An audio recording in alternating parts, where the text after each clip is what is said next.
ये थोड़ा quick video बना रहा हूँ दोस्तों। ओके, बहुत से लोग मुझे बार बार पूछ रहे हैं कि भाई जाट मूवी का क्यों शोज़ कम हुए। तो मैं आपको पहले भी बता चुका हूँ भाई, ये मूवी ऑफिशियली हिट हो चुकी है बॉक्स ऑफिस इंडिया की तरफ से, और आपने भी देखा है वो। अब वो हिट का वर्डिक्ट भी मिल चुका है। प्रोड्यूसर्स ने ब्लॉकबस्टर का वर्डिक्ट दिया है, मतलब बॉक्स ऑफिस इंडिया ने भी हिट का दिया है, ना एवरेज ना फ्लॉप। मैं पहले भी बोला था इट्स का ऑफिशियल बजट था 60 करोड़। सनी देओल का फीस ऑलरेडी जी म्यूज़िक कंपनी के साथ एडजस्ट था, इसलिए उसका पहले से ही काउंट नहीं था। और ये पहले ही बोलते आया हूँ मैं, गोपी चंद को भी लेके मैंने ये बात दी है कि जी म्यूज़िक कंपनी के साथ जो इन्होंने राइट्स का एंगल लाया था जी स्टूडियोज़, वहीं से इन्होंने पैसा कमाया। तो ये पहले से ही था। इसका जो ऑफिशियल बजट था 60 करोड़ था, और ये मैं नहीं, अब बॉक्स ऑफिस इंडिया भी बोल रहा है कि हिट हो गया। हेटर्स बर्नॉल लगा लो, बाकी कुछ होने नहीं वाला, क्योंकि अब वर्डिक्ट तो तुम पैसा दे के नहीं बदल सकते ना कि यार फ्लॉप दे दो, एवरेज दे दो। हीट वाला वर्डिक्ट ज़्यादा से ज़्यादा सुपर हिट हो सकता है, ब्लॉकबस्टर हो सकता है। हीट वाला वर्डिक्ट फ्लॉप नहीं हो सकता है। अगर थोड़ा भी एजुकेटेड हो आप लोग, जो हेटर्स है उनको बोल रहा हूँ, तो अब कुछ नहीं होने वाला। अपने लोगों को बेवकूफ़ बनाना बंद करो, वरना वो लोग तुमको अनसब्सक्राइब पक्का कर देंगे, इसका मैं गारंटी देता हूँ। वो लोग मुझे सब्सक्राइब कर लेंगे, ये मैं गारंटी देता हूँ, क्योंकि सच सच होता है। एक्सेप्ट करो, नहीं करना है ठीक है, लोग तुम्हारी रियलिटी जान चुके हैं। अब बहुत से वो इवन आंटी वांटी भी बोलने लगे भाई हिट हो चुका है, क्योंकि उन्होंने भी बॉक्स ऑफिस इंडिया हिट देखा है। ये बॉली मूवी रिव्यू जैसे फेक साइट्स को कोई नहीं पूछता है। जो बॉक्स ऑफिस इंडिया का वर्डिक्ट होता है वो मैटर करता है, वो हिट हो गया, ख़त्म बात। ओके, तो ये ब्लॉकबस्टर हो चुके हैं। अब आप इसीलिए भाई, आप लोग जो बोल रहे हो ना कि शोज़ कम क्यों है, देखो भाई कुछ जगह पे इसके शोज़ कम हुए हैं क्योंकि वो जो बैन वाला एंगल चल रहा है कि भाई कुछ जगह पे बैन करो। वो पंजाब में कुछ चल रहा है इन लोगों का, वो चर्च सीन एंड ऑल, उस वजह से कुछ जगह पे शोज़ कम हुए हैं। बाकी जहाँ पे ये फिल्म चल रही थी वहाँ पे इसके शोज़ उतने नहीं कम हुए, चाहे वो हरियाणा हो, राजस्थान हो, ओके, दिल्ली हो, कुछ जगह पे है, बट बाकी जगह पे कोई शोज़ वोज़ कम नहीं हुए। पर शोज़ कम होने का असर होगा। 3.25 से 4 करोड़ का बिजनेस आज इस फिल्म ने किया है। संडे ये 5 करोड़ के आसपास करेगी, और मेरे एक्यूरेट प्रेडिक्शंस के अनुसार है, क्योंकि शोज़ कम होने के बाद भी जिस तरीके से ये फिल्म चल रही है, इसमें कोई शक नहीं है कि मंडे को इसका कोलैप्स नहीं होने वाला है, और ये आराम से 100 नेट मारने वाली है। अगले संडे तक आपको ये 100 नेट देखने को मिलेगी। अब रही बात केसरी 2 की, बहुत से लोग पूछ रहे भाई इसका क्या हाल है। 9.5 करोड़ से 10 करोड़ ये फिल्म आज करने वाली है। अब देखते हैं कि ट्रेड फिगर्स के साथ ही करण जौहर जाएगा, तो 9.5 डबल डिजिट आने का चांस है कंफर्म। मतलब 9.5 करोड़ का दिख रहा है अर्ली एस्टिमेट। मुझे लगता है वो 9.25 करोड़ तक जा सकता है।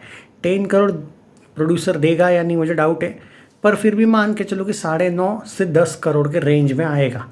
पहले दिन था 7.8, मैं नेट की बात करूँ, वर्ल्ड वाइड की बाद में बात करूँगा अभी ही।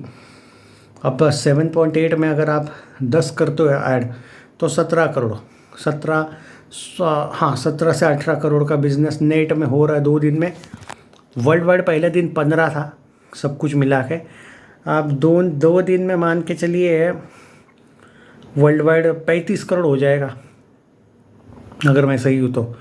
थोड़ा सा बड़ा भी है ना नेट में, 35 करोड़ के आसपास 2 दिन में world wide gross, which is good. पहले 2 दिन आप कह सकते हो अच्छे हैं। देखो, हाँ, थर्ड डे की बात करें तो भाई देखो, कल का जो, क्योंकि कल भी 2 मैच है, और कल एक बहुत ज़बरदस्त वाला मैच है, बताने की ज़रूरत नहीं कि मुंबई CSK वाला मैच बहुत ज़्यादा अफेक्ट करता है, दोनों भी फिल्मों को करेगा। तो फिर भी मैं बोल रहा हूँ कि 15 नहीं जाएगा भाई। अगर आप बोल रहे हो ना कि 15 जाएगा, हाँ नहीं यार, आज एक्चुअली 10 भी नहीं जा रहा है, वो 9.5 से 10 का रेंज दे रहा हूँ मैं, 12 से 13 का रेंज मान के चलो कल। सो वीक एंड आपका क्या होगा, 7 में 10 करो, 17 और 13, 30, 3 दिन में 30 करोड़ का नेट कलेक्शन,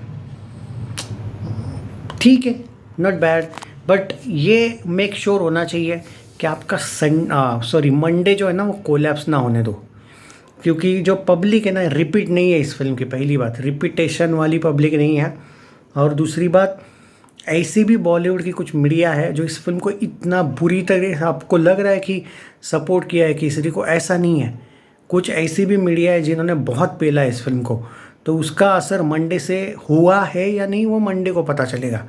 भाई स्काई फोर्स से कंपेयर मत करो, स्काई फोर्स बहुत बेटर गई थी इससे, प्लीज़ डोंट कंपेयर, क्योंकि फिर निराशा हाथ लगेगी। हाँ, 100 करोड़ नेट के लिए बहुत बड़ी मुश्किल है इसके लिए।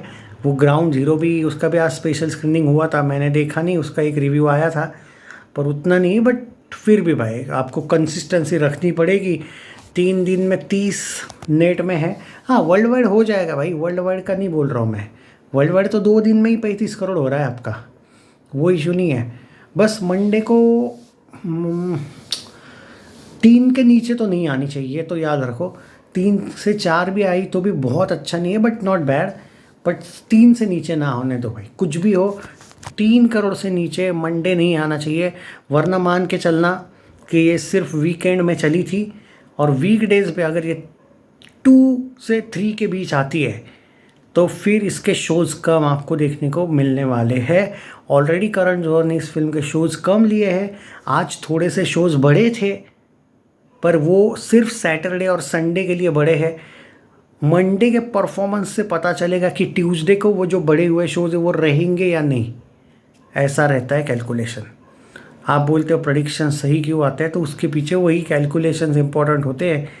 बहुत शायद ही कभी कभी ऐसा होता है कि प्रेडिक्शन गलत हो जाता है, वरना बहुत चांसेस कम है बॉस।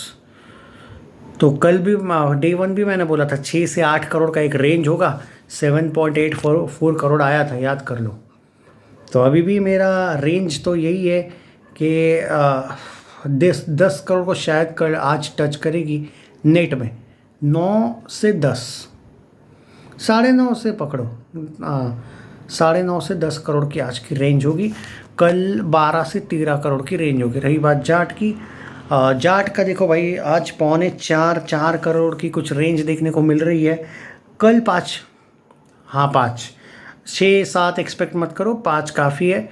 आई थिंक उससे ज़्यादा तो नामुमकिन है, क्योंकि फिर वो शोज़ कम एंड ऑल वो मसला आता है। वैसे भी माई3 रोज़ कम से कम 1-1, 1.5 करोड़ कम दे रहा है कलेक्शन, वो बड़ी चीज़ें हैं वहाँ पे, तो ज़्यादा एक्सपेक्ट ना करो। बट वो ऑलरेडी हिट है यार, वो ऑलरेडी ब्लॉकबस्टर हो चुकी है, उसका इशू नहीं है।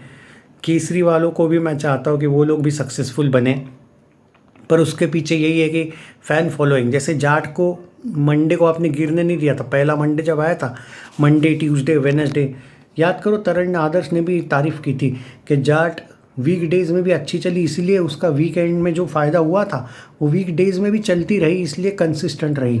केसरी को वो करना पड़ेगा जो जाट ने किया। वीक एंड में तो अच्छी चल रही है, वीक डेज़ कंसिस्टेंट चाहिए। अगर आपका मंडे 2 से 3 के बीच आया ना भाई, तो बहुत बड़ा मुश्किल है। देखते हैं, चलो जो भी है, टेक केयर।